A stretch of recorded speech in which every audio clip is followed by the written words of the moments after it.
Hello students, today we will discuss potential energy of electric dipole when placed in a uniform electric field। यानी कि जब हम किसी electric dipole को uniform electric field में रखते हैं तो उसके अंदर कितनी पोटेंशियल एनर्जी क्या होती है, स्टोर होती है, तो इसमें हम कैलकुलेट करते हैं।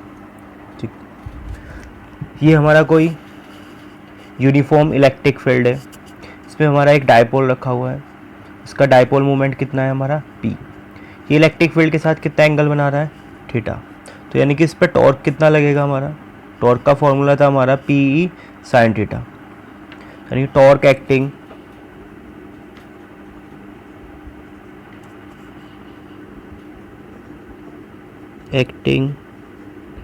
ऑन डायपोल इज कितना होगा हमारा, tau is equal to p e sine theta.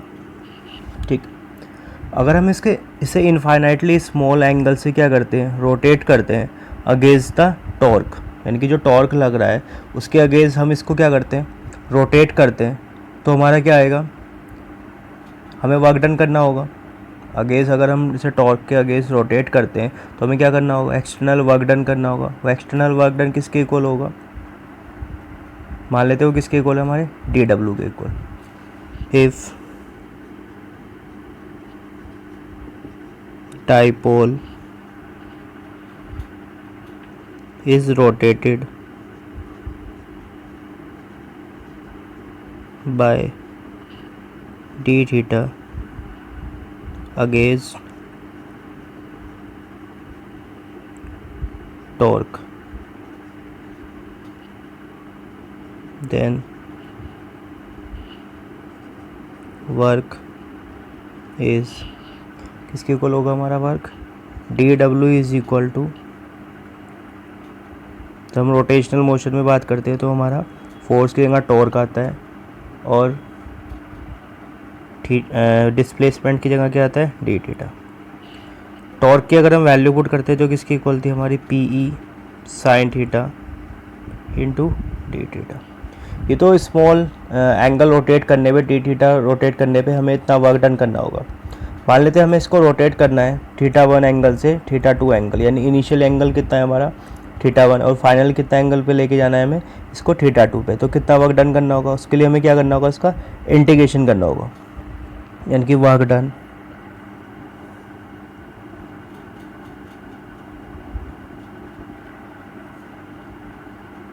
In rotating dipole from theta 1 to theta 2 is कितना होगा, इसका इंटीग्रेशन करेंगे थीटा 1 से थीटा 2 डी डब्ल्यू का। ठीक है, तो इसकी वैल्यू पुट करते हैं। वैल्यू किसकी इक्वल, हम डी डब्ल्यू की वैल्यू पुट करते हैं तो यानी p e sine theta into d theta integration theta 1 to theta 2। यहाँ पे क्या है हमारा, पी भी कांस्टेंट है, ई भी कांस्टेंट है, तो बाहर आ जाएगा हमारा integration theta 1 to theta 2 sine theta d theta.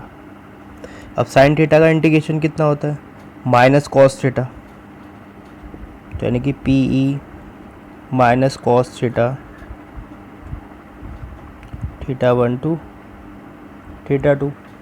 तो वैल्यू पुट करते तो डब्ल्यू आएगा हमारा p e cos theta 1 minus cos theta 2। ये वर्क डन इसमें स्टोर होगा एज ए पोटेंशियल एनर्जी, यानी कि U इज इक्वल टू आ जाएगा हमारा p e cos theta 1 minus cos theta 2। Cos theta 1 था हमारा इनिशियल एंगल और कॉस थीटा 2 था हमारा फाइनल एंगल। ये हमारा फॉर्मूला आया था पोटेंशियल एनर्जी का, P e cos theta 1 minus cos theta 2। Cos theta 1 हमारा क्या होता था, इनिशियल एंगल, थीटा 2 हमारा क्या होता था, फाइनल एंगल। इसमें हम एक फार्मूला बनाते हैं, special formula, if theta 1 is equal to 90 degree और थीटा 2 इज इक्वल टू 0। यानी कि इनिशियली जो हमारा डायपोल रखा हुआ है वो कैसे रखा हुआ है, परपेंडिकुलर, यानी कि कुछ इस तरह से रखा हुआ है। ये इलेक्ट्रिक फील्ड है हमारा, इस तरह से रखा हुआ है इनिशियली, ठीक है। तो कॉस थीटा अगर इसमें वैल्यू पुट करते हैं तो u इज इक्वल टू आएगा हमारा पी ई कॉस 90। कॉस 90 की वैल्यू हमें पता है कितनी होती है, 0। थीटा 2 कितना है हमारा, थीटा के इक्वल है, सॉरी थीटा 2 हमारा किसके इक्वल है, ये थीटा के, ठीक।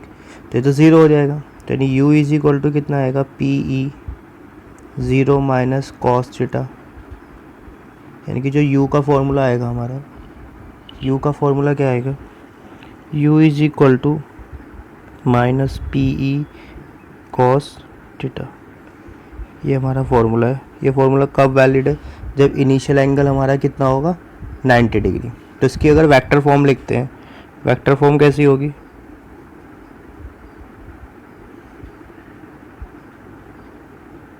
कॉस आ रहा है यहाँ पे, तो यानी कि कैसा होगा इन दोनों का, डॉट प्रोडक्ट होगा।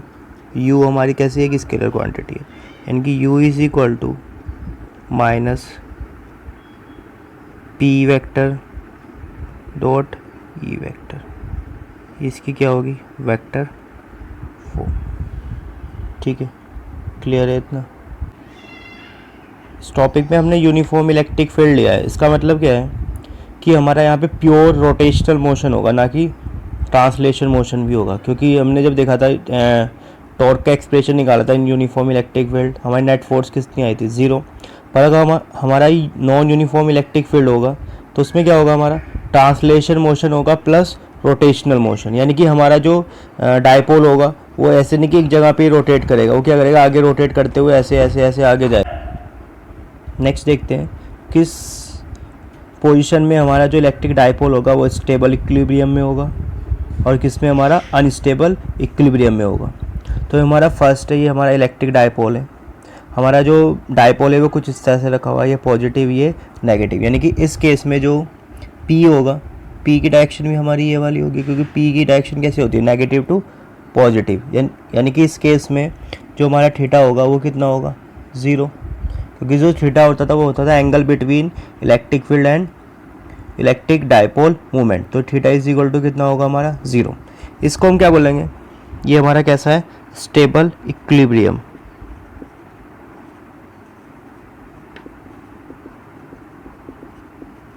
जब हमारी पोजीशन कैसी होगी, पैरेलल टू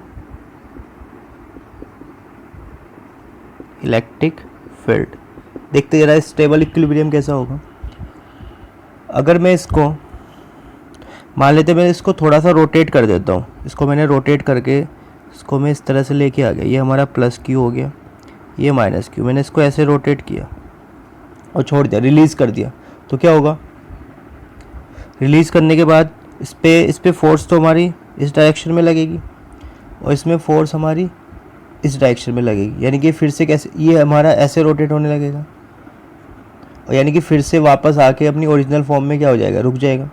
हमने इसको इस तरह से रखा हुआ, तो हमने रोटेट करके ऐसे छोड़ दिया इसको, तो क्या होगा, ये पॉजिटिव है तो इस पर फोर्स इधर की तरफ लगेगी, ये नेगेटिव है इस पर फोर्स, तो इसकी वजह से फिर से रोटेट होगा, अपनी ओरिजिनल फॉर्म में आ गया जैसे पहले रखा हुआ था, इसलिए हम इसको क्या बोलते हैं, स्टेबल इक्विलिब्रियम। ठीक है, समझ में आया। फिर ऐसे हम सेकंड केस देखते हैं, अनस्टेबल इक्विलिब्रियम का क्या होगा हमारा।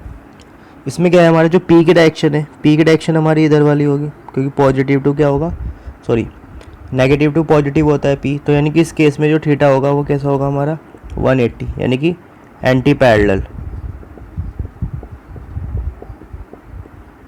To electric field. इसको हम क्या बोलेंगे, अनस्टेबल इक्विलिब्रियम।